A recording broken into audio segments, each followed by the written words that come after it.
नमस्कार। Welcome to वेदप के YouTube platform पर आप सभी का स्वागत है। आज की जो हमारी क्लास है वह है अलजेब्रा की जो मोस्ट इम्पॉर्टेंट सेक्शन है एसएससी में। इससे हर साल काफ़ी ज़्यादा क्वेश्चन पूछे जाते हैं और यह एडवांस मैथमेटिक्स में के थ्रू पढ़ाया जाता है। तो आज हम अलजेब्रा शुरू करेंगे और बिल्कुल बेसिक से सीखेंगे कि अलजेब्रा जिन्होंने कभी नहीं पढ़ा होगा अलजेब्रा, उनको भी सारी चीज़ें समझ में आए। तो एक एक करके हम छोटी छोटी चीज़ें सीखेंगे। और अलजेब्रा अगर हम बात करें जो एसएससी का सिलेबस है, तो यहाँ पे बेसिकली केवल आपसे इतना ही पूछा जाता है कि अलजेब्रिक आइडेंटिटी जो होती हैं, राइट, उनके थ्रू ही आपको क्वेश्चन दिया जाता है। एक अलजेब्रिक एक्सप्रेशन दिया रहेगा, उसको सॉल्व करना होता है। बाकी यानी आपसे जो क्वेश्चन अलजेब्रा से आएगा वो लॉजिकल होता है, राइट। जैसा सीरीज में होता है सॉल्व करना होता है, उसी तरह से आपको अलजेब्रा में एक्स वाई के टर्म में दिया रहेगा और उसको सॉल्व करना होगा।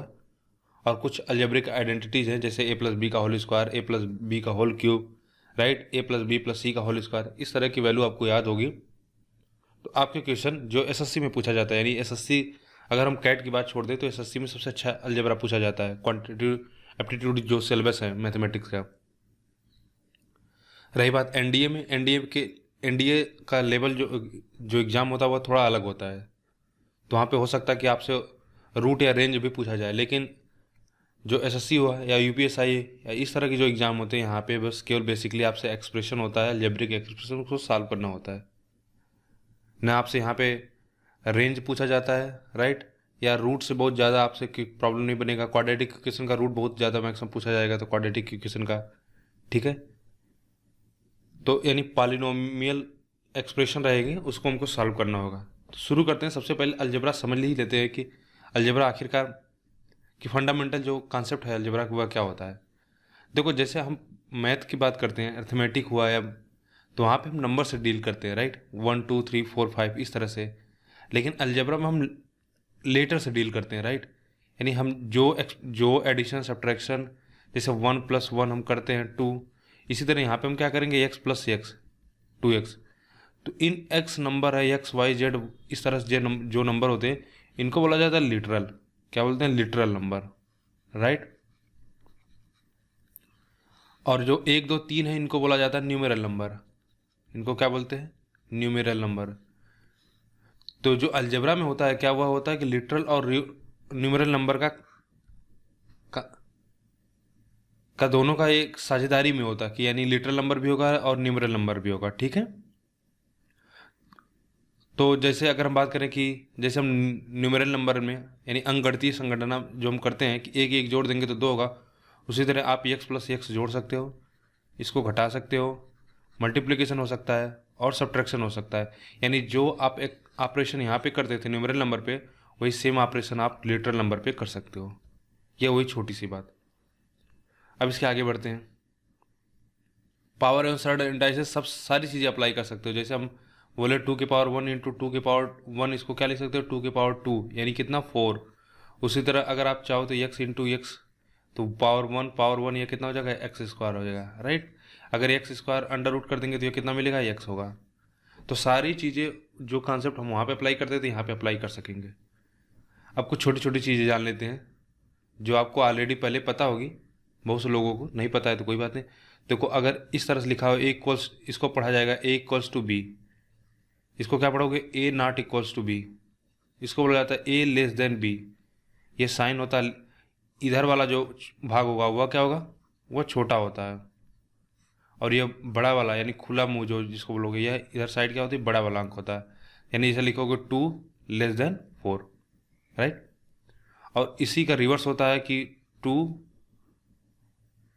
इसको ऐसे लिख लो 4 < 2। तो अगर यह वैल्यू अब बड़ी होगी तो यहाँ पे छोटा वाली वैल्यू होगी, या बड़ी वाली वैल्यू होगी। बात तो वही है, बस इसको हम रिवर्स कर रहे हैं। इसको लिखोगे a < b, पढ़ेंगे आप। इसको पढ़ सकते हो a r = b, इसको पढ़ेंगे a r = b, यानी a b से बड़ा है या b के बराबर है। तो बोलोगे a r = b, right. a not < b। अभी इस स्टेटमेंट का थोड़ा मतलब समझना कि a जो b से छोटा नहीं है, तो a अगर b से छोटा नहीं तो a b के बराबर हो सकता है या ए बी से क्या होगा, बड़ा होगा। इसका मतलब यह हुआ। और अगला है कि ए नॉट ग्रेटर देन बी। इसका क्या मतलब हुआ कि ए बी के तो बराबर हो सकता है, या ए बी से क्या हो, छोटा हो। बड़ा नहीं है तो या तो छोटा हो सकता है या तो क्या हो सकता है, बराबर हो सकता है। राइट। कुछ और चीज़ जान लो। बाकी देखो, जो आपके एसएससी वगैरह के एग्जाम में आता है, वहाँ पे यहाँ से शुरुआत करते हैं हम linear equation in two variable, direct वहाँ से हम शुरू करते हैं। वहाँ पे हम बता देंगे कब इनफाइनाइट सॉल्यूशन होता है। लेकिन मेरा मानना है कि थोड़ा सा बेसिक आप समझ लो, कि हो सकता है कि जिनका मैथमेटिक्स कभी बैकग्राउंड रहा ही ना हो, तो वो छोटी छोटी चीज़ें जान ले। देखो, कांस्टेंट और वेरिएबल, इस टर्म को बार बार आप पूरे थ्रू आउट अलजेब्रा में पढ़ने को आपको मिलेगा।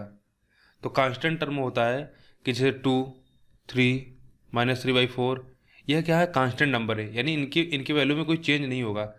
लेकिन देखो, वेरिएबल क्या होते हैं, वेरिएबल्स क्या होते हैं, वेरिएबल्स हो गया जैसे यक्स हो गया, आप लिख लो, वाई हो गया, ठीक है। या जैसे हम कहें कि मान लो जैसे आपसे दे दिया कि एरिया ऑफ रेक्टेंगल निकालना है, तो एरिया ऑफ रेक्टेंगल कितना होता है बताओ, area of rectangle, area of rectangle होता है एल इंटू बी, लेंथ और ब्रेड्थ। तो देखो यहाँ पे यल और बी क्या है, वेरिएबल्स हैं। अगर यल की जगह पर आप 1 रखोगे और बी की जगह 1 रखोगे, तो इसकी जो एरिया आएगी वह कितना आएगा, 2 आएगा। अगर यहाँ पे 2 रख दो, यहाँ पे 4 रख दो, तो कितना हो जाएगा, यह एरिया 8 हो जाएगा। तो यानी इस नंबर पे क्या है, यह इंडिपेंडेंट है, यानी नंबर्स अगर बदल जा रहे हैं तो यह वैल्यू बदल जाएगी। तो यह इस पर डिपेंड करता है, तो इसीलिए इसको बोला जाता है वेरिएबल। राइट।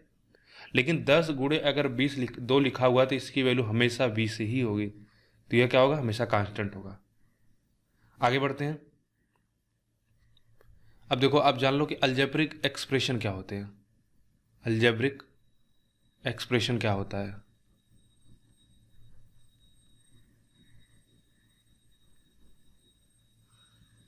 बहुत इंपॉर्टेंट है। देखो, अलजेब्रिक एक्सप्रेशन होता है, जैसे मैं लिख दूं कोई नंबर जहां पे न्यूमेरल, राइट, अब और लिटरल नंबर को कंबाइन करके लिखते हैं, वह हमारा होता है अलजेब्रिक एक्सप्रेशन। तो 4x क्या हो गया, यह अलजेब्रिक एक्सप्रेशन हो गया। जहां पे 4 क्या है, नंबर को रिप्रेजेंट कर रहा है, और x क्या है, यह टर्म को रिप्रेजेंट कर रहा है। सॉरी, x क्या है, न्यूमेरल लिटरल नंबर को रिप्रेजेंट कर रहा है, और 4x क्या है, यह एक टर्म होता है। तो जैसे अगर मैं लिख दूं 2x² + 3x + 4 = 0, यह एक हमको इक्वेशन दिया हुआ है। राइट। या अभी इसको रहने देते 0, अभी इतना समझो। तो देखो, एक एक ब्रेक करते हैं। इसमें अगर बात करोगे 2x², 3x और 4, तो यह इंडिविजुअल, अगर 2x² या 3x या 4, अगर इनको इंडिविजुअल बोलोगे तो यह क्या हो जाएंगे, इनको टर्म बोला जाता है। क्या बोलते हैं, टर्म। ठीक है। और 2 को क्या बोलोगे, इसको बोलोगे न्यूमरल नंबर है, और x को क्या बोला जाता है, लिटरल नंबर है। ठीक है, आसान है। अब समझ लो कि टाइप्स ऑफ कितने अलजेब्रिक एक्सप्रेशन होते हैं। तो देखो, टाइप्स ऑफ अलजेब्रिक इक्वेशन, पहला जो सिंपल सा होता है वह होता है हमारा मोनोलिनियल। फिर दूसरा होता है हमारा बाइनोमियल, और तीसरा होता है पॉलिनोमियल। तो बिल्कुल अगर साधारण भाषा में बोला जाए तो नोमियल का अर्थ होता है टर्म्स। नोमियल रिप्रेजेंट करता है आपका, नोमियल्स मीन्स होता है टर्म्स। और यहाँ पे पॉली मतलब अनेक, बाई मतलब 2, मोनो मतलब 1। अब जरा इनका मतलब समझ लेते हैं कि इनका मतलब क्या हुआ। देखो, अगर किसी एक्सप्रेशन में, अलजेब्रिक एक्सप्रेशन में, राइट, केवल एक टर्म हो, जैसे मैं कहूँ कि 2x, यह एक टर्म होगा। और बात करते हैं अलजेब्रिक एक्सप्रेशन। अलजेब्रिक एक्सप्रेशन क्या हुआ, जहाँ पे नंबर और लेटर दोनों हो। राइट। मान लो लेते हैं 5y, या ले लेते हैं जैसे मान लो 7x² अपान में y। देखो, यहाँ पे x और y यहाँ पे अलग अलग नहीं, यह ओवरऑल एक टर्म है, या एक नंबर है, यानी एक टर्म होता है 7x² y। इसी तरह अगर बाइनोमियल की बात करें, तो जैसे ले लो 2x + 3। अब यहाँ पे देख लो 2 टर्म आ गया, 2x² + y³, यहाँ पे 2 टर्म आ गया। तो इस तरह से 2 टर्म होने चाहिए। अब बात करें पॉलिनोमियल की, तो यहाँ पे कई टर्म्स हो सकते हैं, जैसे 3x² plus 4y plus 3, right. ये हमारा एक तरह से क्वाड्रेटिक इक्वेशन भी है। तो अभी उसको भी समझेंगे कि क्वाड्रेटिक लीनियर इक्वेशन क्या होता है। अभी इतना छोटा सा बात समझो कि मोनोमियल, बायनोमियल, पॉलिनोमियल क्या होते हैं। अब जरा से इसमें एक और चीज़ समझना जरूरी है, इसी में समझो कि कोफिशिएंट क्या होता है। कोफिशिएंट वर्ड आपको बार बार सुनने को मिलेगा। तो जैसे इसलिए 2x की बात करें तो x का कोफिशिएंट क्या है, 2। और अगर हम 2 के कोफिशिएंट की बात करें तो वो होगा x। तो बेसिकली अलजेब्रा में हमेशा आपको लेटर का कोफिशिएंट ही बताना होता है। तो यानी यहाँ पे कोफिशिएंट कितना हो गया, 2। अगर यहाँ पे बात करें तो यहाँ पे 7y² अपान में इसका कोफिशिएंट 7 है, या 7 का कोफिशिएंट है x² अपान में y है। ये बात क्लियर हुई कोफिशिएंट की। अब आगे बढ़ते हैं। जैसे हमने पढ़ा था फ्रैक्शन में कि like fraction, unlike fraction. Like fraction क्या होते हैं, जो सिमिलर होते हैं। अनलाइक फ्रैक्शन क्या होता है, जो सिमिलर नहीं होता। उसी तरह से यहाँ पे भी होता है कि लाइक और अनलाइक टर्म्स, जैसे 2x प्लस 4x, या क्या लाइक टर्म्स है, क्योंकि यहाँ पे जो लेटर है वह सेम है, x है। तो इन नंबर को हम ऐड कर सकते हैं, कितना हो जाएगा 6x। लेकिन अगर यहाँ पे 4y होता तो इनको बोला जाता कि अनलाइक टर्म्स हैं, तो इनको क्या करते हैं हम आपस में ऐड नहीं कर सकते हो। तो ये सब सारी छोटी छोटी चीज़ें हैं, ये तो आप जानते होंगे पहले से। अब आगे बढ़ते हैं। अब जो इम्पोर्टेंट चीज़ें, ये तो बिल्कुल समझ लो कि एक आपको ब्रशअप कर दिया गया कि छोटी छोटी चीज़ें कि आपको दिमाग में आ जाए। अब हम समझेंगे यहाँ से कि पॉलिनोमियल्स, ज़रा इसके बारे में चर्चा करते हैं कि पॉलिनोमियल्स क्या होते हैं। अगर पॉलिनोमियल में एक चीज़ हमेशा ध्यान देना कि अगर नंबर्स इस टर्म में हो कि मान लो 1/x है, ठीक है, या 1/x² है, तो कभी भी यह पॉलिनोमियल नहीं हो सकते हैं। इस तरह से कोई भी टर्म हो तो ये पॉलिनोमियल कभी भी नहीं होगा। जैसे हम कहें कि 7x क्या है, यह आपका एक पॉलिनोमियल है। 7x प्लस 3y यह आपका पॉलिनोमियल होगा। लेकिन अगर हम बात करें 7x प्लस 3y, राइट, और यहाँ पे देखो x वेरिएबल के संबंध में हम देख रहे हैं सारी चीज़ें। अगर यहाँ पे जैसे x ले लें और यहाँ पे मान लो यह क्यूब है, यह स्क्वायर है, और यहाँ पे ले लो 3/x, तो यह पॉलिनोमियल नहीं होगा। तो इस टर्म में कभी भी आपका पॉलिनोमियल नहीं होगा, ये हमेशा आपको ध्यान देना होगा। और कोई भी नंबर वह हमेशा पॉलिनोमियल होगा। जैसे हम बात करें 8 की, क्या यह पॉलिनोमियल है, तो बिल्कुल है। इसको लिख सकते हो 8x⁴। x⁴ कितना होगा, 1, तो यह अल्टीमेटली 8 हो जाएगा। और x⁴ क्या हो गया, यह पॉलिनोमियल हो गया।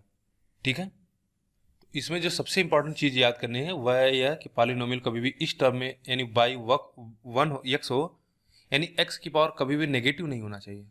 बेसिकली यही समझ लो। जैसे मैं अगर इस तरह से लिखा हो कि 2x⁻⁻1 plus 3x² plus 4x, तो यह पॉलिनोमियल नहीं होगा। क्यों? क्योंकि इसको लिखोगे तो 2x हो जाएगा, तो यह हमारा अल्टीमेटली पॉलिनोमियल नहीं होगा। ठीक है,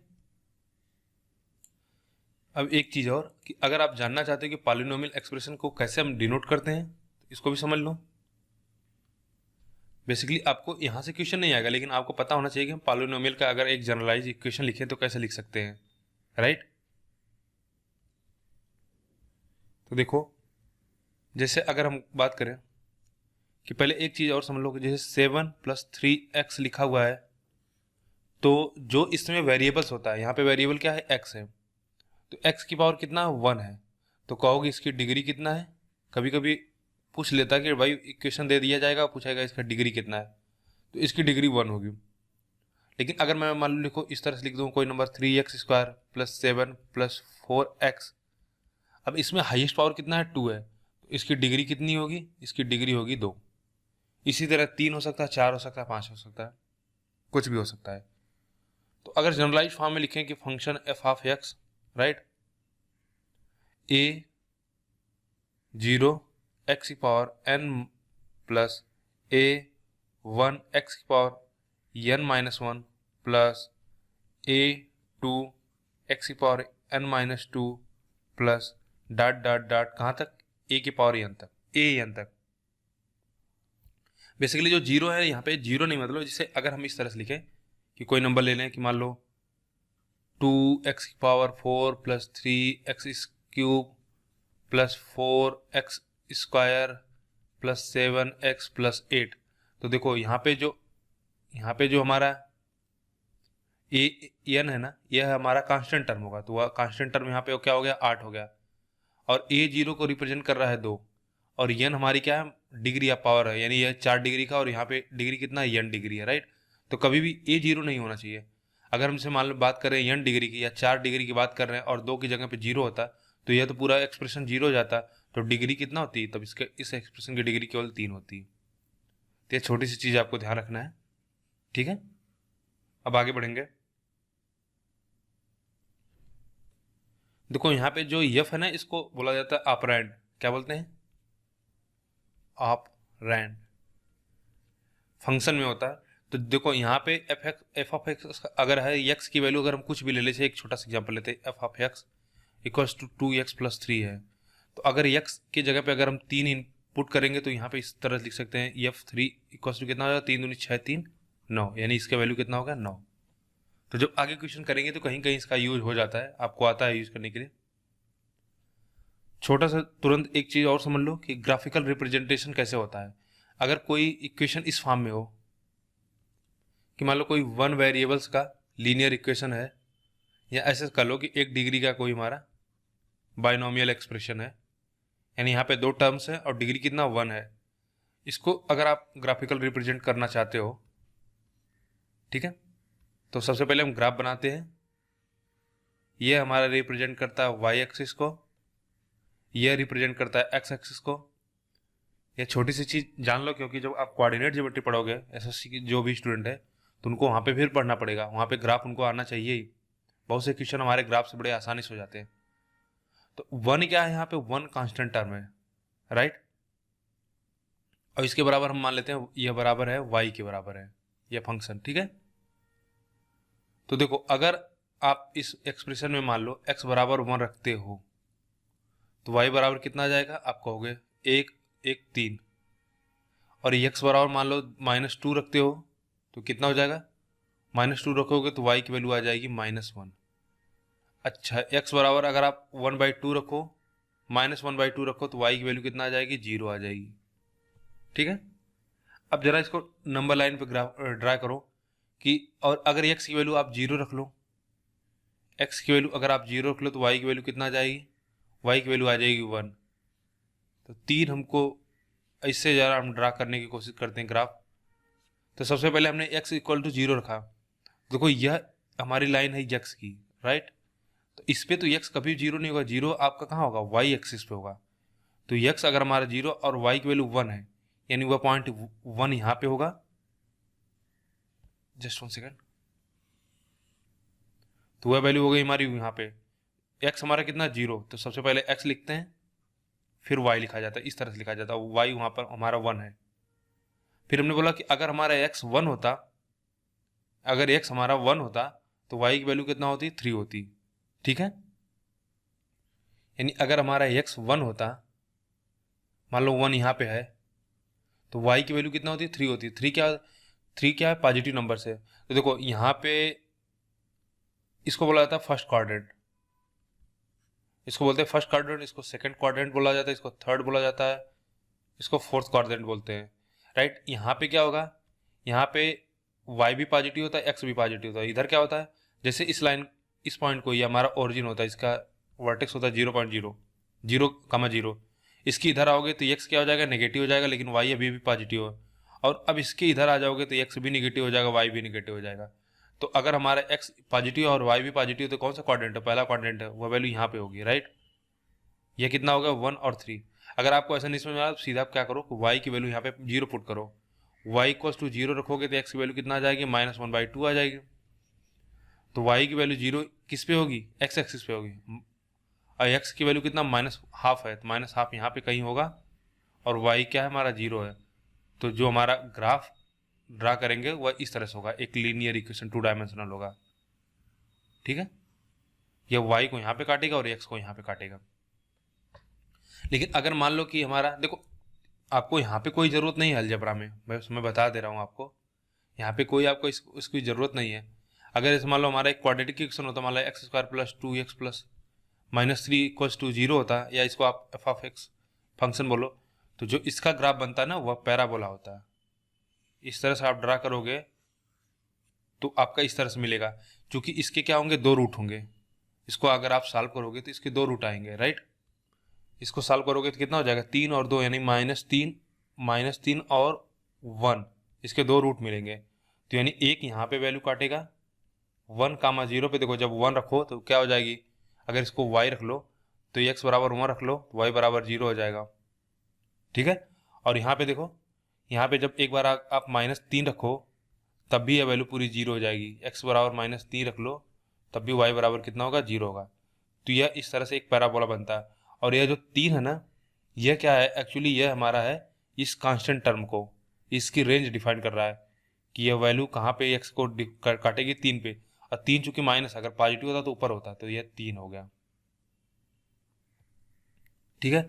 और इसमें भी आपको यह होता है कि ये पैराबोला हमारा अपवर्ड होगा या डाउनवर्ड होगा, यह डिसाइड करते हैं हम ए से, ठीक है। इसको अभी हम आगे से देखेंगे, पहले बस इतना जान लो कि हम ग्राफ कैसे होता है इसका। एक पैराबोला बनता है और उसका एक स्ट्रेट लाइन बनता है। अब इसमें एलसीएम एचसीएफ भी आता है। तो एलसीएम एचसीएफ अगर हम उससे पॉलिनोमियल का पूछा जाए तो सेम होता है जैसे हम वहाँ पे करते थे। अगर आप चाहो तो एक एग्जाम्पल लेके समझ लेते हैं, या इसको हम क्वेश्चन में ही समझेंगे, रहने देते अभी। एलसीएम और एचसीएफ पॉलिनोमियल में सेम हमारा होगा वही कॉन्सेप्ट। हमको बस उसको क्या होगा, फैक्टराइजेशन करना होगा उस एक्सप्रेशन का। अब फैक्टराइजेशन करना ही सबसे इसमें कठिन काम होता है, यानी यह आपको आना चाहिए कि हम फैक्टराइजेशन करते हैं। फिर एक होता है हमारा रिमाइंडर थ्योरम। रिमाइंडर थ्योरम में अलजेब्रिक एक्सप्रेशन मैंने बता चुका हूँ रिमाइंडर थ्योरम में, ठीक है। कि मान लो अगर कोई, जैसे यही हमारा पीछे था, कौन सा नंबर था कि यह था हमारा x² + 2x - 3। अब एफ ऑफ एक्स अगर इसको ले लो फंक्शन, तो अगर हमको पता है कि अगर x = 1 रख देंगे तो ये वैल्यू कितना हो जाएगी, 0 हो जाएगी। तो अगर 1 रखने पे 0 हो जा रहा है तो वो नंबर क्या होगा, डेफिनेटली 1 - x। चूंकि तभी क्या करते हैं, x - 1 बराबर 0 कर देंगे तो x बराबर 1 होता है। देखो इसको जब फर्दर सिंप्लीफाई करोगे तो ये वैल्यू आएगी x - 1 x + 3 = 0। तो इसको लिखोगे x बराबर 1 x बराबर -3। तो यानी हमको यह पता चला कि अगर ये 1 रखने पे यह नंबर 0 हो जा रहा है तो x - 1 वह नंबर होगा जो इसको पूरी तरह से डिवाइड कर देगा। और दूसरा नंबर क्या होगा, x + 3, जो इसको पूरी तरह से डिवाइड कर देगा।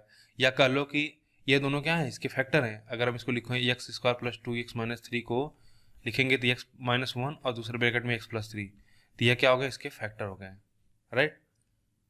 तो रिमाइंडर थ्योरम हो गया। अच्छा, जहाँ नंबर नहीं कटेगा, जैसे मान लो f बराबर 2 रख दे, जैसे हमको दिया है x - 2, बताओ ये नंबर कितना, अगर x - 2 से इस नंबर को डिवाइड किया जाए तो कितना रिमाइंडर बचेगा। हमने बताया अगर दिया है तो x - 2 = 0 रख लो, x बराबर 2, 2 रख के पुट करके देख लो कितना हो जाएगा, 4 + 4 - 3, 4 1 5, तो रिमाइंडर कितना बचेगा, 5। ये सारी चर्चा तो हो चुकी है पीछे, राइट। आगे बढ़ते हैं। देखो मैं तेजी से इन सारी चीज़ों को बता रहा हूँ क्योंकि इनसे कोई बहुत ज़्यादा क्वेश्चन नहीं आने वाला। जहाँ से क्वेश्चन आएगा वहाँ से हम डिटेल डिस्कशन करेंगे, लेकिन इन सारी चीज़ों को आप जानते रहिए, तभी आपकी एक अंडरस्टैंडिंग होगी अलजेब्रा की, राइट। आगे बढ़ते हैं।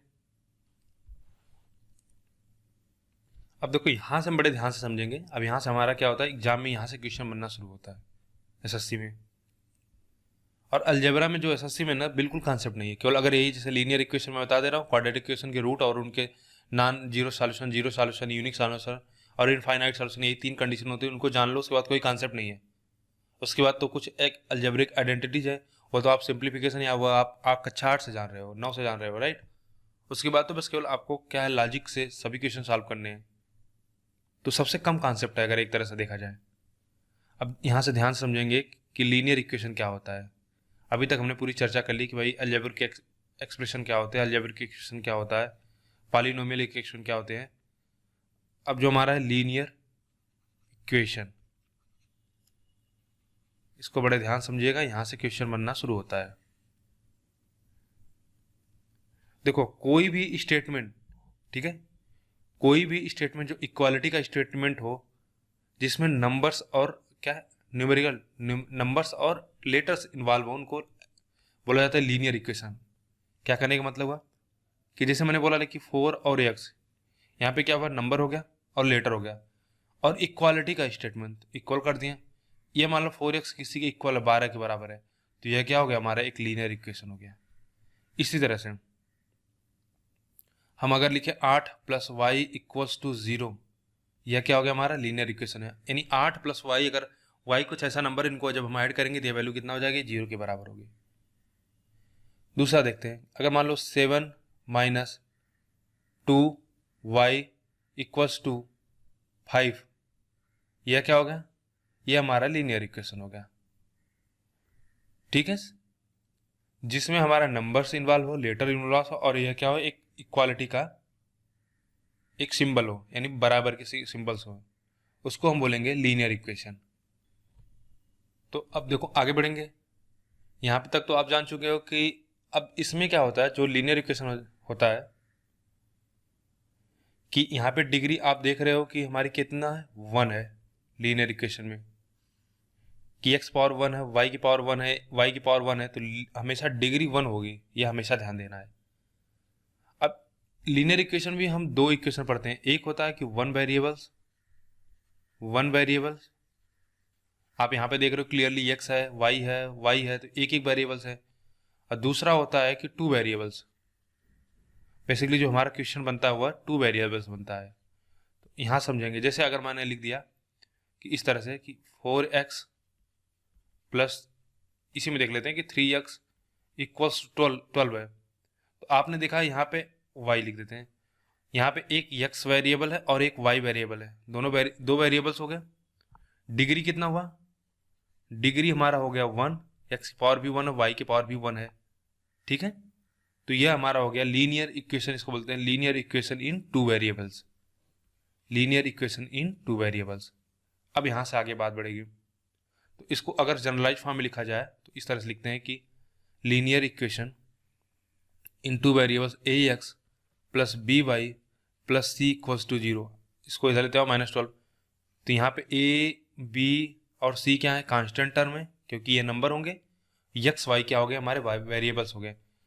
ठीक है, x और b ≠ 0 होनी चाहिए, क्यों, क्योंकि अगर यह भी 0 हो गया, यह भी 0 हो गया, तो यह एक कांस्टेंट टर्म c हो जाएगा, तो यह हमारा लीनियर इक्वेशन 2 वेरिएबल्स का रहेगा ही नहीं। ठीक है, इतनी बात क्लियर हुई। अब देखो, अब इसमें कुछ जो सबसे जरूरी चीज समझनी, जहां से आपसे क्वेश्चन बनेंगे, वो कि मान लो दो लीनियर इक्वेशन है हमारे सामने, दो लीनियर इक्वेशन है, ठीक है, 2 वेरिएबल्स के, इस तरह से a1x + b1y + c1 = 0, ये मान लो पहला एक्सप्रेशन है। दूसरा एक्सप्रेशन है a2x + b2y + c2 = 0, यह हमारा है दूसरा इक्वेशन। ठीक है, तो दो वेरिएबल्स के अगर दो लीनियर इक्वेशन हो तो इस सिस्टम को बोला जाता है, यानी इन दोनों को मिला के इस सिस्टम को आप बोलोगे कि यह होता है हमारा साइमल्टेनियस लीनियर इक्वेशन।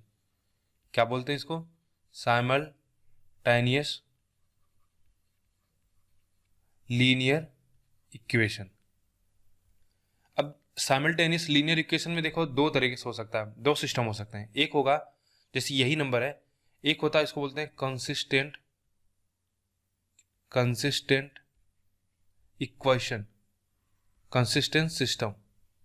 इसका क्या मतलब हुआ, इसका मतलब हुआ कि जब यह दो एक्सप्रेशन इस तरह से हमको इक्वेशन दिया हो, जब इसको सॉल्व करेंगे तो इसमें कोई ना कोई सॉल्यूशन जरूर आएगा। सॉल्यूशन का मतलब क्या हुआ कि हमको कुछ ना कुछ नंबर जरूर मिलेगा। जैसे अगर हम कहें कि 2x + 3y + 4 = 0 दिया हो, 5x + 2y + 2 = 0 दिया हुआ, तो जब इसको यहाँ से सॉल्व करोगे तो आपको x और y की वैल्यू कुछ ना कुछ जरूर मिलेगी। ऐसा नहीं है कि ये इक्वेशन सॉल्व ही नहीं कर पाओ, लेकिन इनकंसिस्टेंट इक्वेशन में क्या, सिस्टम में क्या होता है, इनकंसिस्टेंट सिस्टम, इसमें क्या होता है कि यहां पे कोई सॉल्यूशन नहीं मिलता है, नो सॉल्यूशन,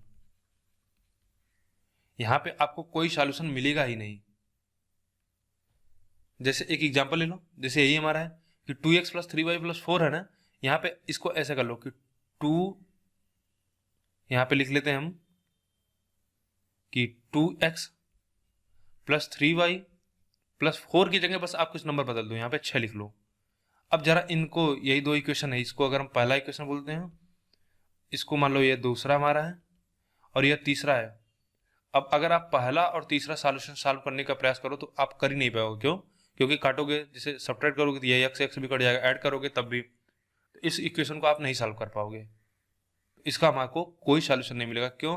क्योंकि अगर बात करें तो यह क्या होगी, एक पैरेलल लाइंस होगी।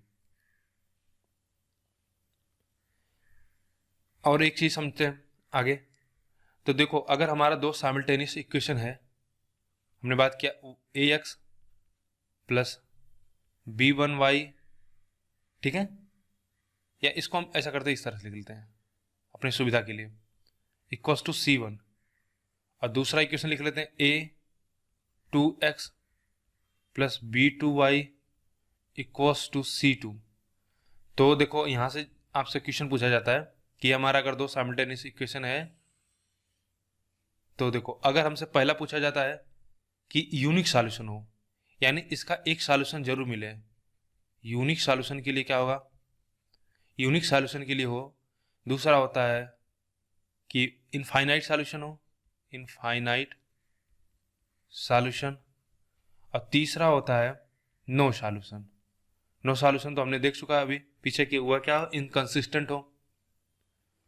तो यूनिक सॉल्यूशन के लिए क्या होना चाहिए कि ए अपान में ए वन अपान में A two equals to not equal B one upon में बी टू। देखो ऐसा क्यों कर रहे हैं यह भी हम बता दे रहे हैं आपको। जैसे यहाँ पे 2x था 3y था, अगर मान लो यहाँ पे हम लिख देते हैं, या यहीं पे नीचे देख लेते हैं कि हमारा दो एक्सप्रेशन है, राइट, दो इक्वेशन है। मान लो एक है 2x प्लस 3y बराबर में 4, और यहाँ पे लिख दिया हमने 6x प्लस 3 से गुणा कर दे रहे हैं, 3 3 9y, और इक्वल्स टू यहाँ पे मान लो कुछ भी लिख लो, 8 लिख दो। अब देखो एक्चुअली क्या हो रहा है कि यह जो पहला इक्वेशन है, जो दूसरा इक्वेशन है पहले इक्वेशन का क्या मल्टीपल है, यानी अगर हम इसमें 3 का गुणा कर देंगे तो यह नंबर हो जाएगा।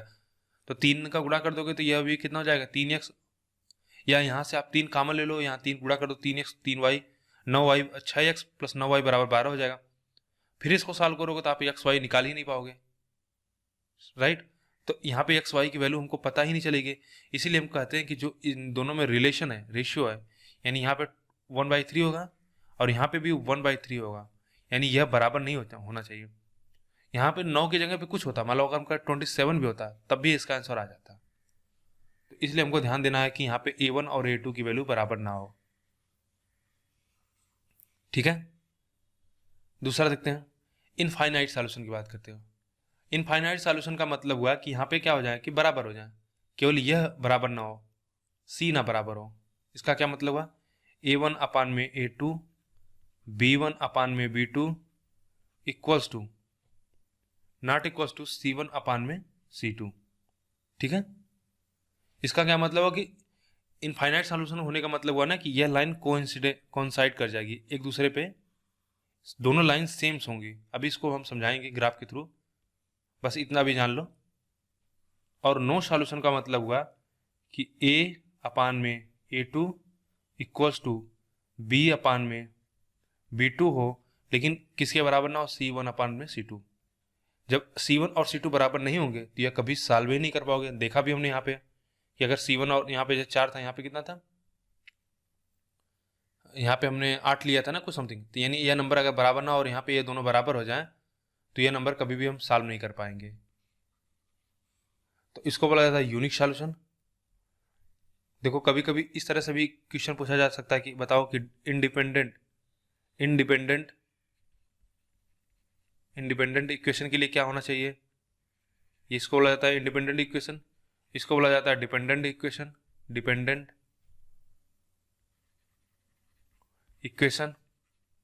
और इसको बोला जाता है इनकंसिस्टेंट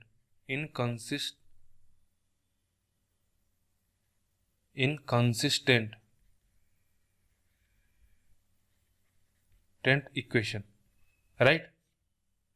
इसको बोलते हैं डिपेंडेंट इक्वेशन, इसको बोला जाता है इंडिपेंडेंट इक्वेशन, और इसको बोलते हैं इनकंसिस्टेंट इक्वेशन। अब एक चीज छोटा सा और समझ लो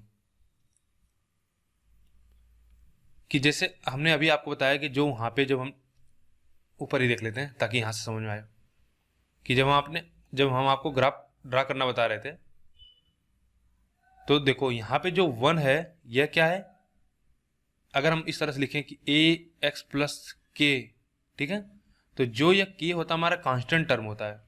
तो के 1 जो यहाँ पे है वह क्या है, नंबर लाइन पे यहाँ पे 1 के बराबर है। या इसको अगर हम ऐसे कहें,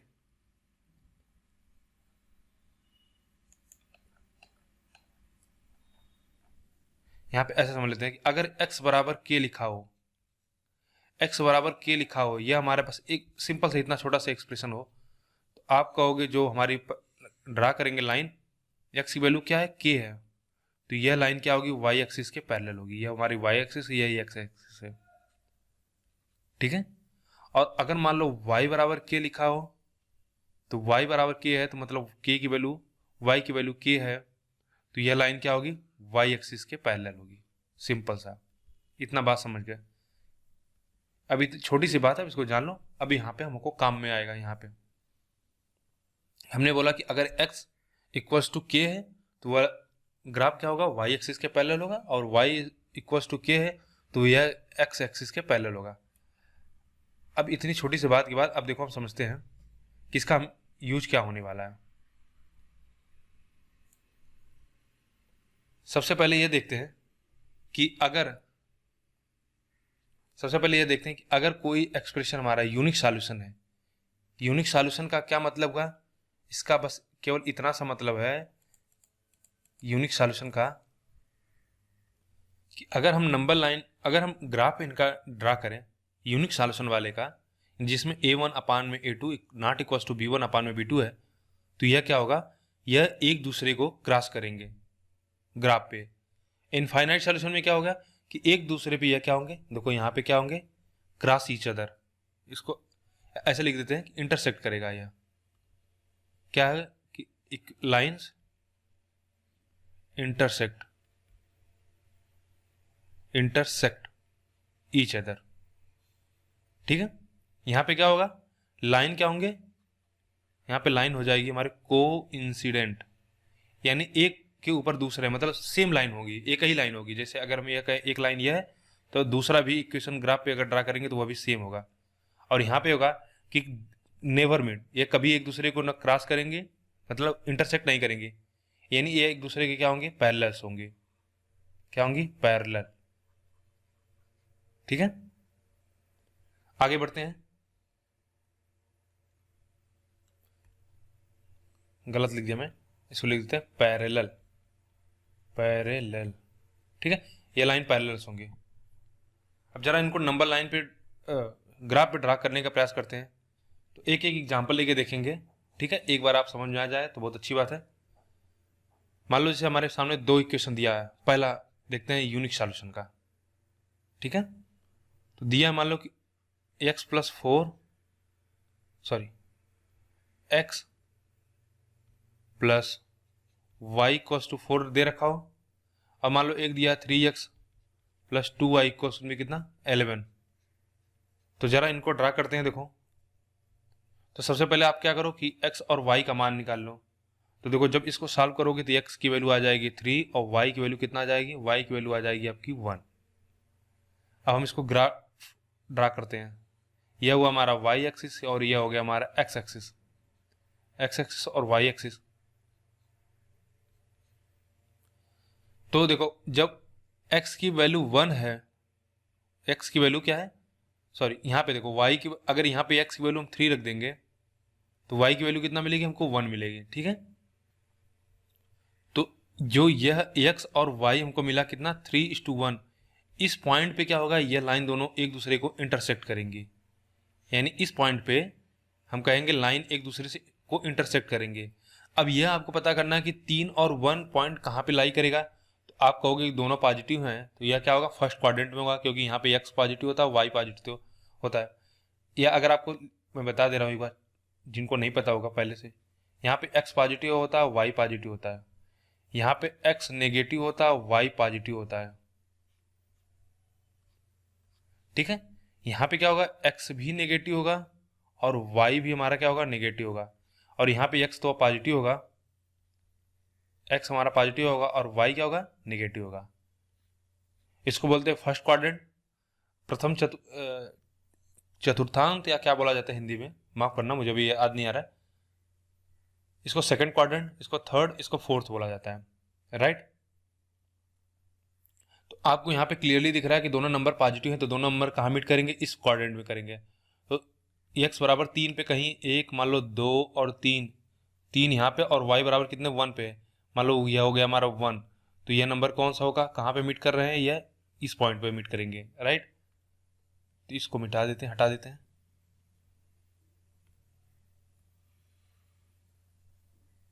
तो ये नंबर एक दूसरे पे यहाँ पे मीट करेंगे। अब यह फाइंड आउट करना है कि कौन सा, अब देखो यहाँ पे जो 4 होता है ना, और यहाँ पे 11 है, यह क्या है, यह कांस्टेंट टर्म है। अब इसमें एक चीज़ आपको ड्रा करने में कन्फ्यूजन हो रहा होगा कि यह लाइन हमारी, यह लाइन मतलब जैसे अगर हम यह कहें कि मीट तो यहाँ पे कर रहे हैं, तो क्या यह लाइन इस तरह से होगी या ऐसे होगी, मतलब कि किस तरह से होगा, यह हम कैसे डिफाइन करेंगे कि इसका स्लोप क्या होगा, किस तरह से होगा। तो देखो अब इसमें क्या करो, आप एक एक ले लो, पहला इक्वेशन ले लो। पहले इक्वेशन में देखो x इक्वल्स टू 0 रखो, x इक्वल्स टू 0 रखोगे तो पहला इक्वेशन हम ले लेते हैं, x इक्वल्स टू आप 0 रखोगे तो y की वैल्यू कितना मिल जाएगी, 4। हमको पता है कि y की वैल्यू अगर 4 है तो वह कहाँ पे होगा, मान लो y यहाँ पे 4 है, तो यहाँ क्या हो जा रहा है बार बार, y अगर 4 है तो x क्या है, यहाँ पे 0 है, तो यह लाइन तो यहाँ मिल गई। और अगर y बराबर 0 रख दो तो x बराबर कितना हो जाएगा, 4 मिल जाएगा। तो यानी यहाँ पे देख लेते हैं कहीं, यहाँ पे ये x 4 है और y कितना 0 है, तो यानी जो हमको मिला लाइन, यह लाइन क्या होगी, इस तरह से होगी, ठीक है। यह लाइन होगी हमारी x प्लस वाई बराबर 4 की। इसी तरह दूसरे का डिसाइड कर लो, y बराबर 0 रख लो तो x की वैल्यू आ जाएगी 11/13, तो x की वैल्यू हो जाएगी 11/13, मतलब 3 से कम, कहीं यहाँ पे होगा। और अगर y की वैल्यू, x की वैल्यू 0 रख लेंगे तो 11/2, 5 से थोड़ा सा बड़ा होगा, तो यानी 4 के जस्ट ऊपर होगा, तो वह वैल्यू यहाँ पे होगी। तो यह कुछ इस तरह से होगा, ठीक है। यह हमारा नंबर कुछ इस तरह से होगा कि 4 से बड़ा होगा और यहाँ पे छोटा होगा, ठीक है। तो मान लो 4 यहाँ पे ले लो, यहाँ पे ले लो, और 3 यहाँ पे कर लो, तो यह नंबर यहाँ पे काट रहा है, तो यह हमारा लगभग 1/3 के बराबर होगा, ठीक है। यह हमारा थोड़ा सा 1/3 के बराबर होगा। यहाँ पे थोड़ा सा लिखने में मतलब नंबर्स को हम रिप्रेजेंट कर रहे हैं ना, 1 2 3 बराबर, उतना स्केल तो करके लिए तो है नहीं। तो यह हमारा जो, अगर हम कहें यह हमारा हो गया, यह हो गया हमारा लाइन किसका, 3x plus 2y equals to 11 का, और यह लाइन हो गई हमारी किसकी, x प्लस वाई प्लस 4 का। इससे देखो यह हुआ हमारा क्या, यूनिक सॉल्यूशन। अगर दोनों लाइन मान लो कि एक दूसरे पे क्या है, कोइंसिडेंट करती हैं, तो एक दूसरा इक्वेशन लेते हैं, x प्लस वाई बराबर 4 लिख लेते हैं, और यहाँ पे 2 से गुणा कर दें, 2x plus 2y equals to कितना हो गया, 8। तो यह क्या हो गया, आप देख रहे हो कि यहाँ पे हमारा क्या, अगर 2 से डिवाइड कर दें तो यह x प्लस वाई प्लस 4 हो जाएगा, यानी दोनों हमारे क्या हो जाएंगे, सेम हो जाएंगे, दोनों लाइन सेम लाइन्स हैं। इसको अगर नंबर लाइन पे आप ड्रा करो तो इस तरह से, यह होगी लाइन हमारे x प्लस 4 की, x plus y equals to 4 का। यहाँ पे अगर हम जब y की x की वैल्यू 4 होगी तो y की वैल्यू कितना होगी, 0 होगी। और यहाँ पे जब y की वैल्यू 0 होगी, 4 होगी, y की वैल्यू जब 4 होगी तो x की वैल्यू कितना होगी, 0 होगी, ठीक है। y की वैल्यू अगर 4 रख दो तो x की वैल्यू कितना होगी, 0।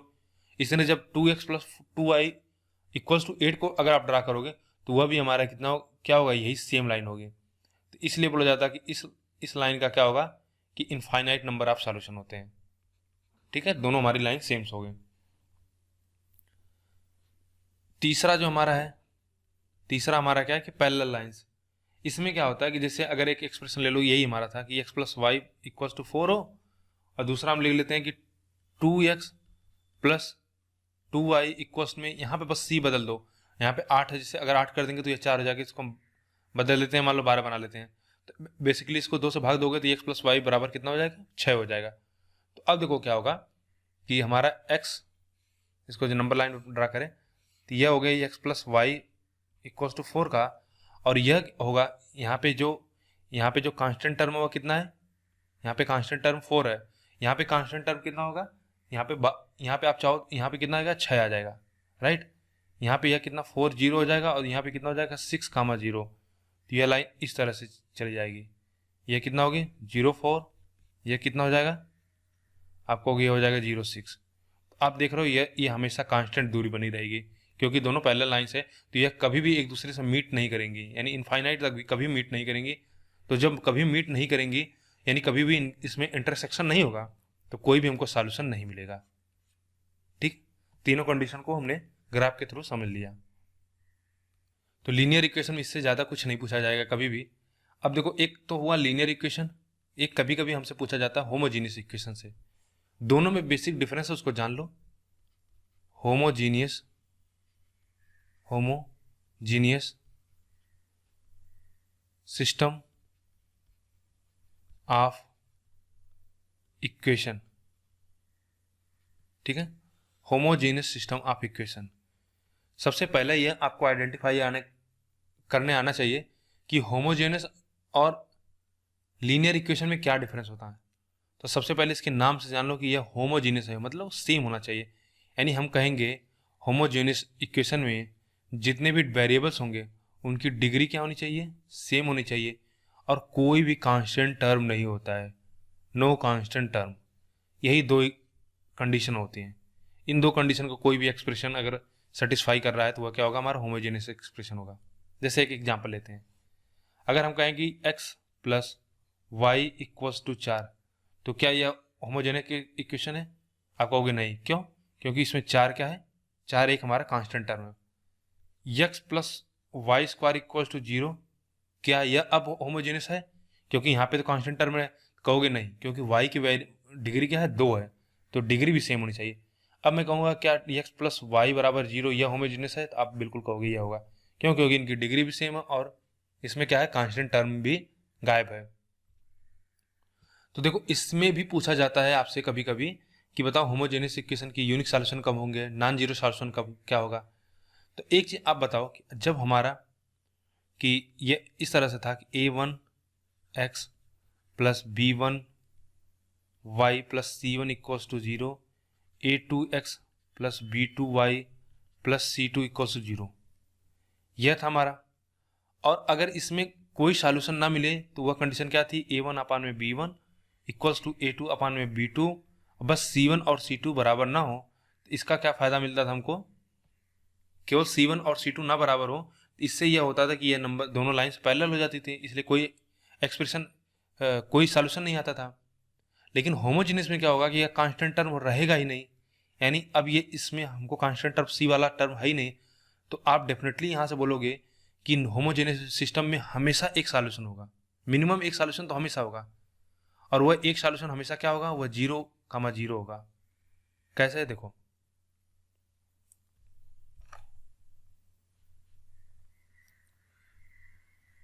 Just 1 second.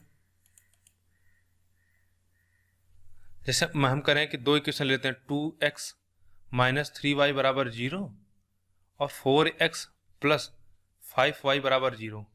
देखो, अगर हम करें इस एक एक्सप्रेशन की बात करते हैं, इसमें अगर हम x बराबर 0 और y बराबर भी 0 रख देते हैं तो क्या यह सेटिस्फाई कर जाएगा एक्सप्रेशन, बाई x की 0 और y 0 रख देंगे तो यह 0 हो जाएगा। तो यानी कहोगे कि अगर इसको नंबर लाइन पे ड्रा करोगे तो यह वैल्यू क्या होगी, हमेशा डेफिनेटली ओरिजिन से होके गुजरेगी। ओरिजिन का जो कोऑर्डिनेट होता है कितना, 0.0,0। तो यह हमेशा एक इसमें क्या होगा, हमेशा होमोजेनियस इक्वेशन में हमेशा आपको एक सॉल्यूशन तो जरूर मिलेगा।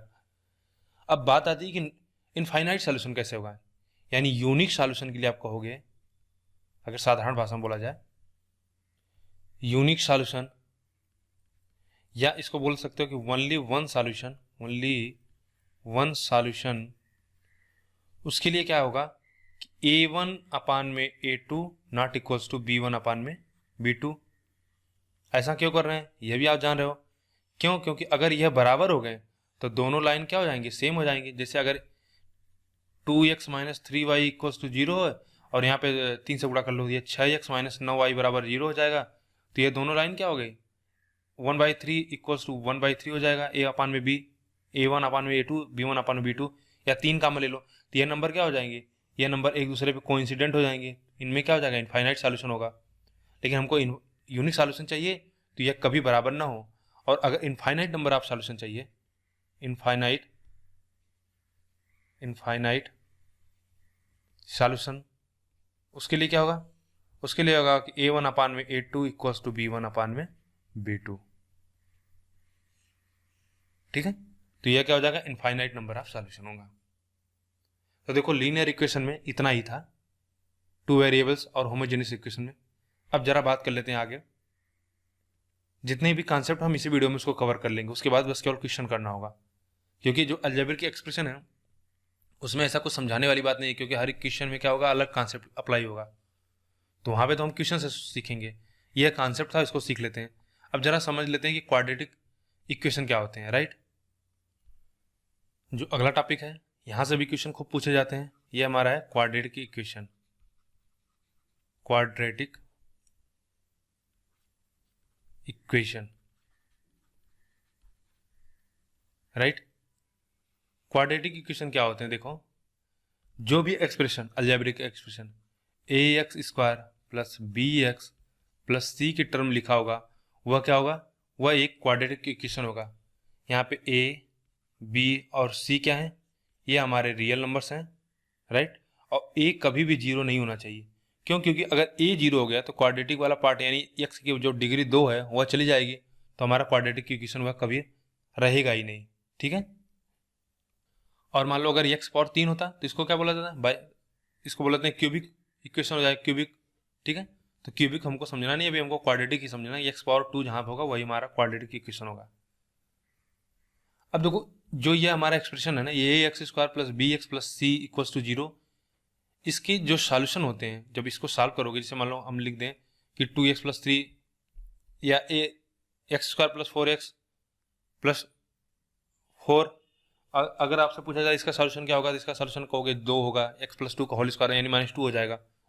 तो इसके जो सॉल्यूशन होते हैं उनको हमको क्या बोलते हैं, हम रूट बोलते हैं। क्या बोला जाता है, रूट्स बोला जाता है।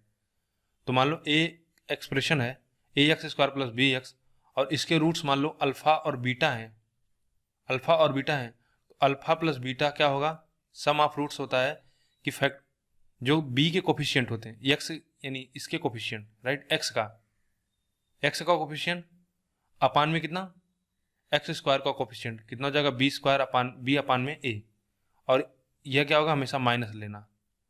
और इनका प्रोडक्ट अगर पूछा जाए तो ये कांस्टेंट टर्म का कोफिशिएंट और एक्स स्क्वायर का कोफिशिएंट, और यह पॉजिटिव होगा। तो सबसे पहली बात यह होगी कि रूट का सम और रूट का प्रोडक्ट यह होता है क्वाड्रेटिक इक्वेशन का। दूसरी चीज, अब एक टर्म होता है डिस्क्रिमिनेंट, यह क्या होता है, देखिए इसको हम रिप्रेजेंट करते हैं d से।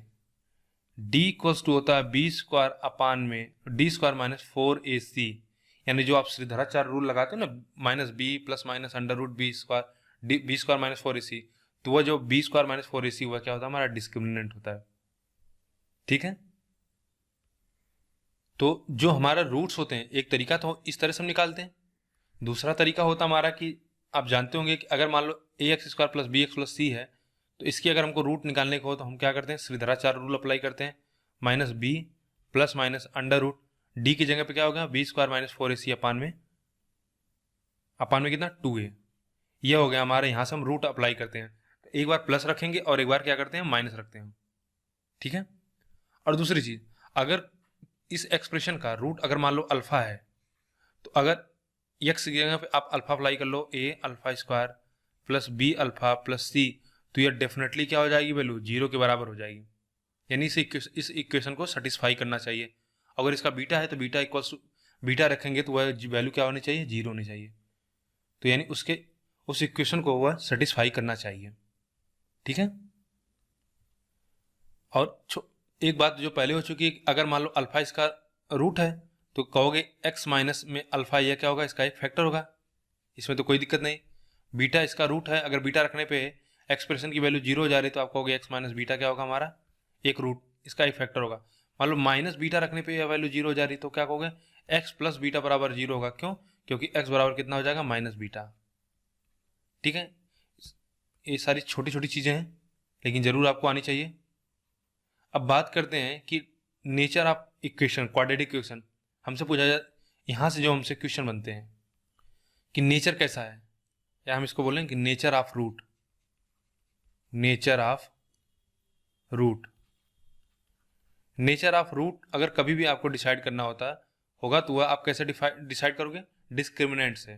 जैसे एक एक्सप्रेशन है ax² plus bx plus c बराबर 0 है, तो इसका d पहले डिफाइन करो। और देखो ये हमेशा ध्यान देना कि a b c यहाँ पे रियल नंबर होते हैं और a नॉट इक्वल टू 0 था, क्योंकि a 0 हो गया तो फिर यह क्वाड्रेटिक इक्वेशन बनेगा ही नहीं। ठीक है, तो देखो डिस्क्रिमिनेंट कैसे हम डिसाइड करते हैं यह समझते हैं। इसका नेचर, रूट का नेचर कैसे हम डिसाइड करेंगे ये देखो। अगर पहला कि d अगर मान लो ग्रेटर लेस देन 0 है, d लेस देन 0 हो गया, तो इसका क्या मतलब हुआ, थोड़ा इसको समझो। x बराबर अभी मैंने बताया श्रीधराचार्य जो रूल लगाते हैं, तो plus minus under root b² minus d, तो यहाँ पे d डायरेक्ट लिख देते हैं अपान में 2a। अब यह वैल्यू अगर 0 से छोटी हो गई, यानी यह वैल्यू माइनस में आ जाएगी, तो बताओ क्या कोई ऐसी वैल्यू है जो नेगेटिव और रूट के बाहर हुआ हो पाएगी? तो यह कोई ऐसी वैल्यू होती ही नहीं है। तो यह क्या हो जाएगी, यह हमारी वैल्यू हो जाएगी कॉम्प्लेक्स नंबर, या इसको हम बोलते हैं कि इमेजिनरी हो जाएगा नंबर। ठीक है, तो अगर हमारा d 0 हो गया, अगर d हमारा 0 हो गया, तो इसको बोला जाता है कि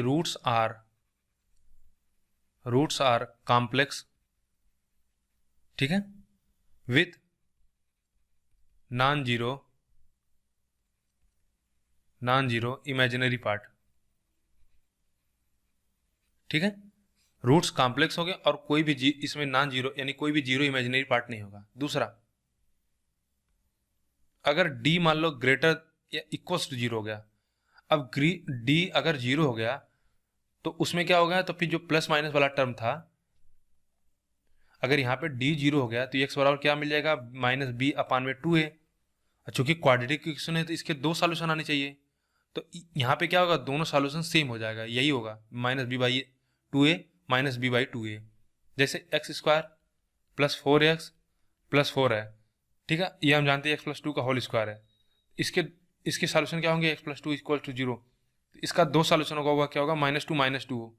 अब इसको जरा ऐसा भी आप निकाल सकते हो, इसको आप कहो कि x बराबर कितना हो जाएगा, minus b plus minus under root में b² कितना हो जाएगा, 16। सॉरी ठीक है, b² बराबर कितना हो जाएगा, 16, और माइनस में 4, a की वैल्यू 1 है, c की वैल्यू 4 है, तो 16, तो यह वैल्यू कितना हो गई, 0 हो गई, अपान में 2, तो यह वैल्यू हमको कितना मिला, -4। तो माइनस b की जगह पे कितना रख सकते हो, -4 बाई 2, तो यही हमको मिला ना, -2। तो -2 इसके दो ही सॉल्यूशन होंगे, तो यहाँ पे क्या होगा, सॉल्यूशन सेम हो जाएगा। तो यहाँ पे हमारा क्या हो जाएगा, सॉल्यूशन सेम होगा। तो यहाँ पे हम लिखते हैं इसको कि रूट्स आर इक्वल, ठीक है, और रेशनल नंबर होंगे। क्या होंगे, roots are rational and equals.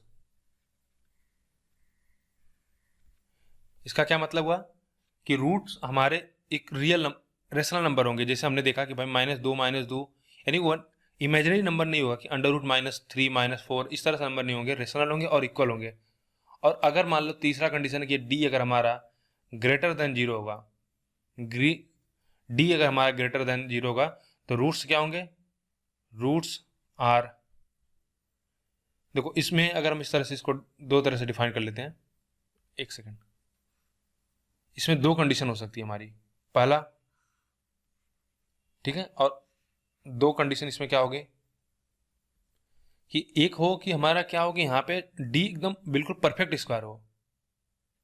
d जैसे मान लो अगर अंडर रूट में मान लो 36 आ गया, -b plus minus under root b² minus 4ac, जब b² माइनस 4ac को हम सॉल्व करें तो जो रूट वाला पार्ट है ना वो परफेक्ट स्क्वायर बने, यानी हम कहें d हमारा क्या हो, परफेक्ट स्क्वायर हो, परफेक्ट स्क्वायर।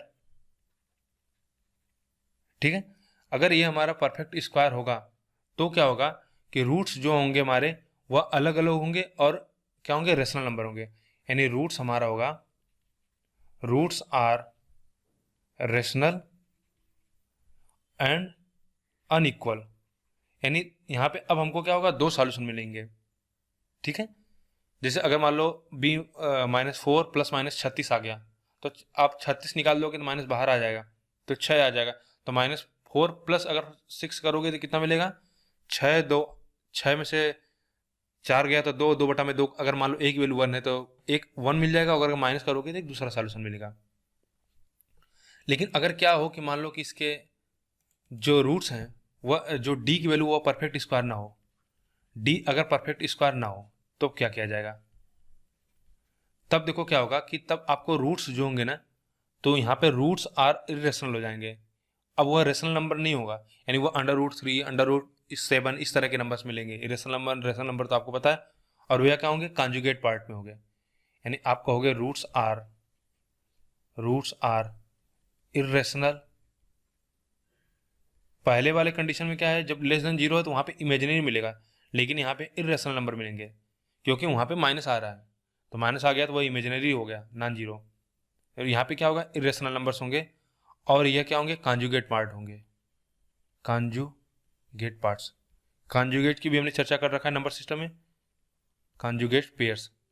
अब जरा एक एक करके हम सब आपको समझा देते हैं, इस तरह से हो सकता है कि सारी चीज़ें थ्योरेटिकल ज़्यादा चीज़ें ना समझ में आ रही हो। देखो, जैसे अगर हम कहें कि अगर डी परफेक्ट स्क्वायर ना हुआ हमारा, ठीक है, तो एक बात ये हो सकती है कि जैसे यहाँ पे क्या हो ना, तो जैसे अगर आपका एक रूट इस तरह से मिलेगा, अगर मान लो p√q है, तो दूसरा जो रूट होगा ना वह डेफिनेटली p-√q होगा, वह कॉन्जुगेट पार्ट मिलेगा। ये हमेशा ध्यान रखना। और यहाँ पे जो हमने बात किया इमेजिनरी वाला पार्ट का, इसको भी जान लो कि अगर मान लो आपको इस तरह से मिलता है कि p प्लस रूट माइनस, ठीक है, यहाँ पे मान लो -q है, तो हमको पता है कि वहाँ जो हम बाहर ये प्लस माइनस लिखते हैं तो एक वैल्यू हमारी प्लस आती है, दूसरी वैल्यू माइनस आती है, इसलिए क्या है, कॉन्जुगेट टर्म बन रहा है, राइट। तो अगर एक वैल्यू अगर इस तरह से आई, इसको आप सिंप्लीफाई कर लो, p प्लस, इसको लिख सकते हैं IQ। क्यों, क्योंकि इमेजिनरी पार्ट जो है यहाँ पे -1 वाला पार्ट है, इसके बराबर i लिखा जाता है। चूँकि बस इतना जान लो, इसका कोई काम नहीं है इमेजिनरी नंबर का, यह आपको यहाँ पे सिलेबस में नहीं है। तो दूसरा क्या होगा, -IQ, ये होगा हमारा इमेजिनरी पार्ट का।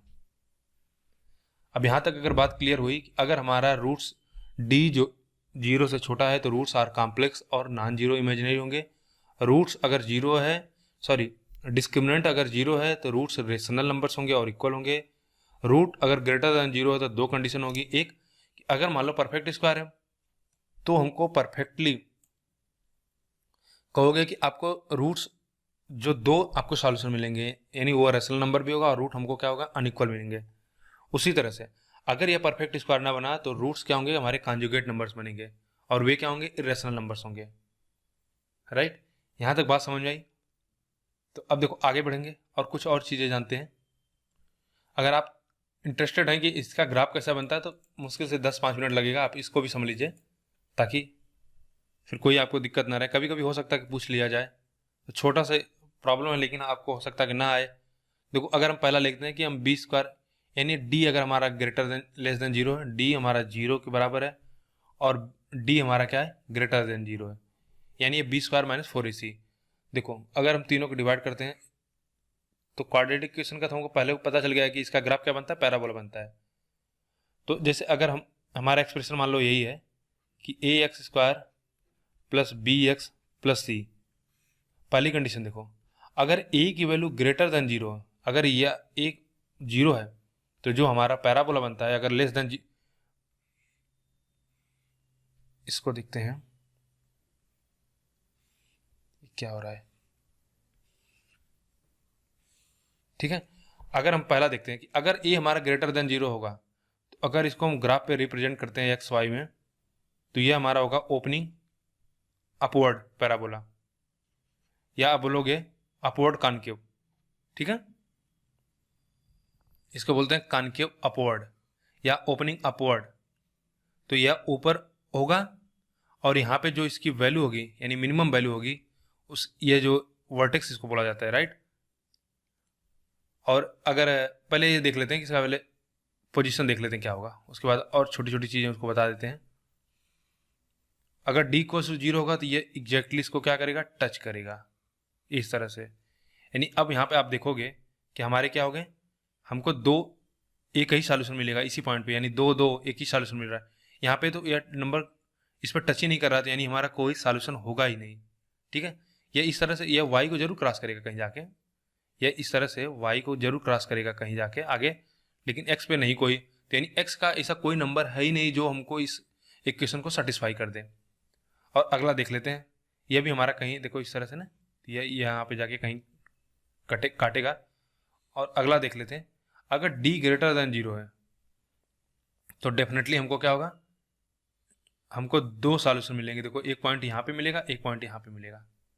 यह बात हो गई।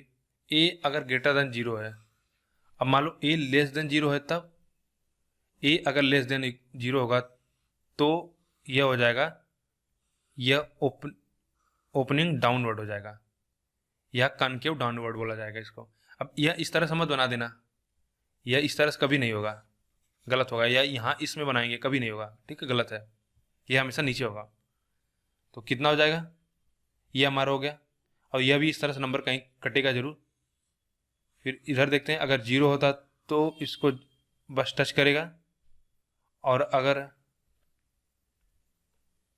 यह 0 है,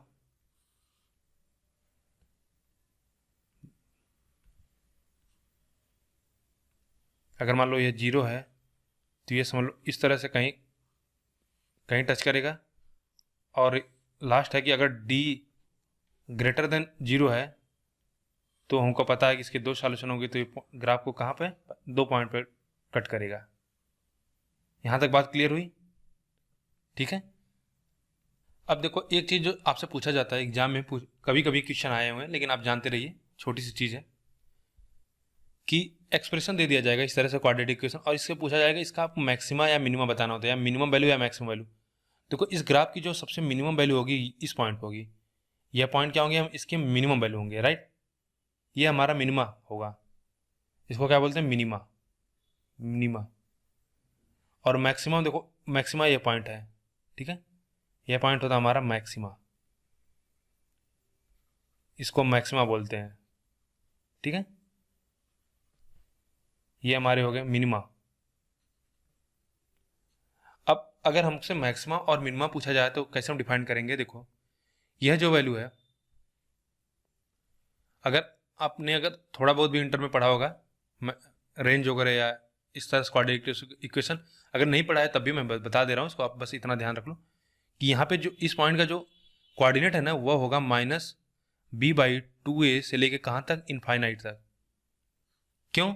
क्योंकि देखो यह नंबर क्या है ना, इस तरह से यह बढ़ता चला जाएगा अनंत तक, तो यह इनफाइनाइट होगा, और -b/2a को इंक्लूड करेंगे।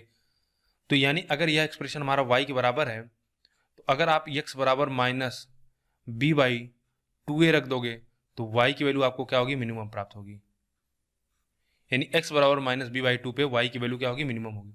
उसी तरह अगर इसकी बात करें तो यहाँ पे भी अगर आपको मैक्सिमम वैल्यू चाहिए, सॉरी मिनिमम वैल्यू चाहिए, देखो जब भी पैराबोला हमारा जो है या जो हमारा ग्राफ है यह ओपनिंग अपवर्ड होगा तो हमको मिनिमम वैल्यू मिलेगी।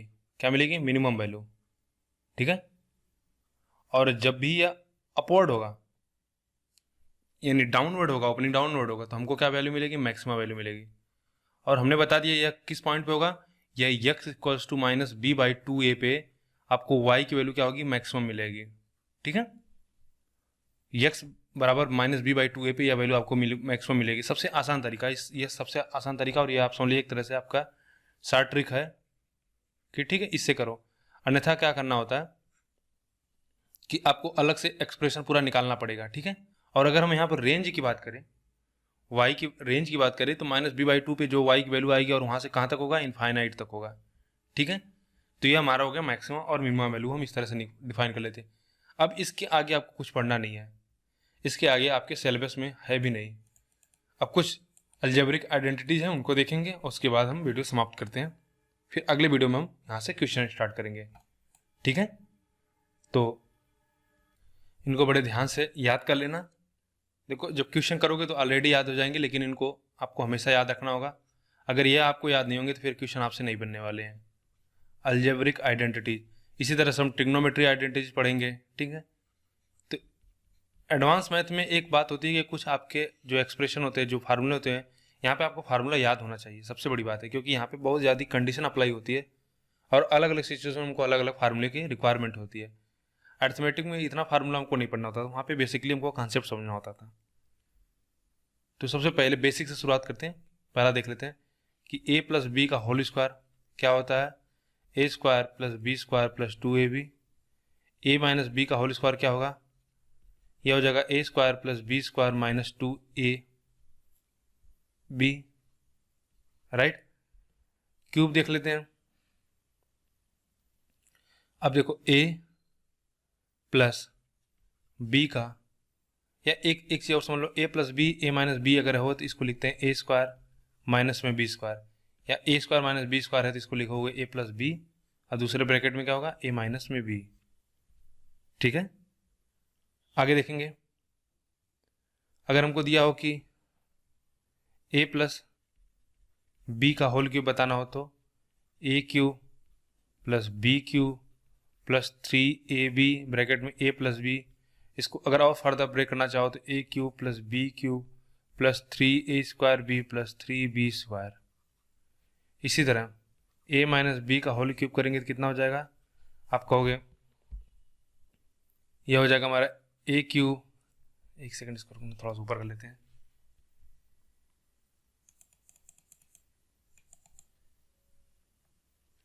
ए क्यूब माइनस बी क्यूब, ठीक है, माइनस 3ab ब्रैकेट में a minus B, A cube minus 3ab bracket में a minus B, A cube minus B cube minus 3a square B plus में 3ab square. यहाँ तक clear हुआ।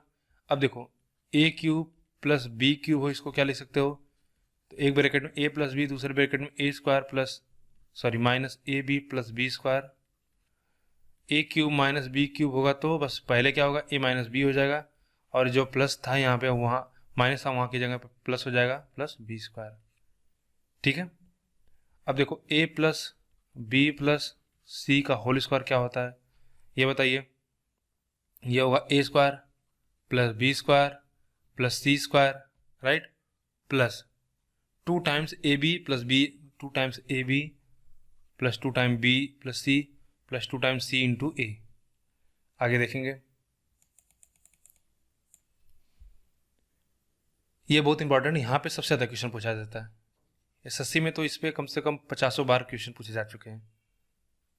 इसको हम लिख देते हैं A cube plus B cube plus C cube, right, minus में 3abc बराबर होता है एक ब्रैकेट में a plus B plus C, दूसरे ब्रैकेट में क्या हो जाएगा, A square plus B square plus C square minus A B B C C A. या इसी को आप इस तरह से लिखना चाहो, अगर a बटा 2 a plus B plus C, तो यहाँ पे क्या हो जाएगा, a माइनस बी का whole square plus b minus C का whole square plus c minus a का होल स्क्वायर। ठीक है, अब देखो यहाँ पे कुछ कंडीशन है, इन सारी चीज़ों को देखो हमने सिंप्लीफिकेशन में भी डिस्कस किया है, लेकिन यहाँ पे मोस्ट इंपॉर्टेंट है, यहाँ से क्वेश्चन बनेंगे तो इस बार एक बार और डिस्कस कर दिया जा रहा है। अब इसमें कुछ चीज़ देखो नोट कर लो, जो क्वेश्चन बनते हैं एग्जाम में वह आता है कि अगर A cube plus B cube plus C cube minus 3abc equals to हमको 0 दे रखा है, अगर a plus B, A cube plus B cube plus C cube बराबर 0 है तो क्या हो सकता है। अगर यह पूरा, अगर हम बात करते हैं इस पूरे एक्सप्रेशन की, यह पूरा एक्सप्रेशन 0 के बराबर है तो कब होगा, या तो हम कहें कि यह पूरा 0 हो जाए, अगर यह 0 होगा तो इसमें 0 से 0 गुणा होगा तो पूरा एक्सप्रेशन 0 हो जाएगा, या पूरा एक्सप्रेशन यह 0 हो जाए। तो पहले देखते हैं कि पहला कंडीशन हो सकता है कि यह पूरा 0 हो जाए। तो देखो क्या होगा कि पहला कंडीशन हमको मिला, इफ पहला क्या होगा कि a plus B plus C equals to क्या हो, 0 हो, a plus B plus C क्या हो, 0 हो, लेकिन a not equals to B not equals to C. ऐसा क्यों कर रहे हैं इसको हम आगे बताएंगे, या अभी यहाँ पे समझ लो कि अगर a b c, देखो अगर a b c बराबर 0 है और a बराबर b बराबर c बराबर, अगर a बराबर b है b बराबर c है तो यह भी 0 हो जाएगा। तो एक कंडीशन होता है कि a plus b plus c बराबर 0 हो, तो a cube plus B cube plus C cube minus 3abc बराबर 0 हो जाएगा। या दूसरा कंडीशन होता है कि a बराबर b बराबर c सी बराबर a हो जाए, तब भी 0 हो जाएगा। तो अभी फ़िलहाल के लिए इतने बस आपको क्या करना है, आइडेंटिटी याद कर लेनी है। उसके बाद हम क्या इसको बताएंगे कैसे क्वेश्चन पूछा जाता है और इसके थ्रू कैसे कैसे क्वेश्चन बनते हैं, उन सभी चीज़ों को हम आगे डिस्कस करेंगे। इतना जान लीजिए कि अगर ए बी सी बराबर 0 हो तो A cube plus B cube plus C cube बराबर कितना होता है, 3abc। या दूसरा अगर बोल सकते हो कि अगर ए बराबर बी बराबर सी दिया हो तो यहाँ से देखो दूसरे वाले में रख देंगे, तब भी क्या हो जाएगा, ए क्यूब बराबर B cube plus C cube बराबर 3abc हो जाएगा, राइट। कुछ और इनइक्वालिटी उनको भी जान लो, उसके बाद ये वीडियो समाप्त हो जाएगी और फिर अगले वीडियो में हम क्वेश्चन स्टार्ट करेंगे, ठीक है।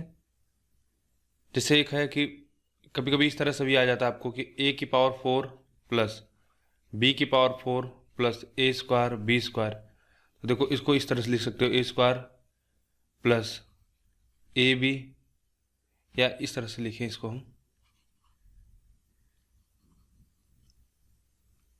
Plus B square plus A B, दूसरे ब्रैकेट में A square plus B square minus A B, यह वैल्यू इसके बराबर होगी, राइट।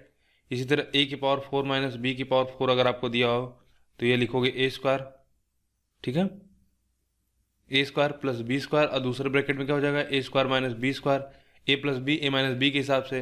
अब इसको चाहो तो और ब्रेक कर सकते हो, ए प्लस बी और ए माइनस बी, इसको चाहेंगे तो हम अभी और ब्रेक कर सकते हैं, A square plus B square A plus B और दूसरे ब्रैकेट में ए माइनस बी, राइट। इसी तरह अगर पावर यानी इवन पावर कुछ भी हो जाए, जैसे 6 हो 8 हो जाए मान लो, तो 8 को भी हम 2 2 4 4 के पावर में ब्रेक कर सकते हैं, या 6 हो तो 6 को हम 3 3 में ब्रेक कर सकते हैं, राइट। तो ये कुछ छोटी छोटी चीज़ें, इनको आप बिल्कुल याद कर लीजिए। तो बात करें अब अलजेब्रा की, जो एसएससी में पूछा जाता है, इसके बाद अब कुछ नहीं है, राइट। लेकिन अभी क्या करेंगे हम अगले वीडियो में कि अलजेब्रा में जितने प्रकार से क्वेश्चन पूछे गए हैं तो कुछ ऐसे पैटर्न होता है, रिपीटेड पैटर्न है, जिस पे देखा गया है कि बार बार उस पर क्वेश्चन पूछा जाता है। जैसे ये वाला था, इस पैटर्न पे काफ़ी क्वेश्चन पूछे गए हैं इस फार्मूले पे, राइट। तो इसी तरह से एक होता है x प्लस 1/x पे आपको दिया रहेगा कुछ वैल्यू, फिर उसका स्क्वायर या क्यूब उसको पूछा जाता है। तो उन सारी चीज़ों को, जितने भी कंडीशन बनते हैं, जितने भी टाइप बनते हैं, उनको हम अगली वीडियो में डिस्कस करेंगे और उसी वीडियो में फिर हम आगे क्वेश्चन भी करेंगे, राइट। तो वीडियो अगर आपको पसंद आ रही है तो वीडियो को लाइक करें, चैनल को सब्सक्राइब कर लें, वीडियो अपने दोस्तों के साथ शेयर करें। वीडियो देखने के लिए आपका बहुत बहुत धन्यवाद।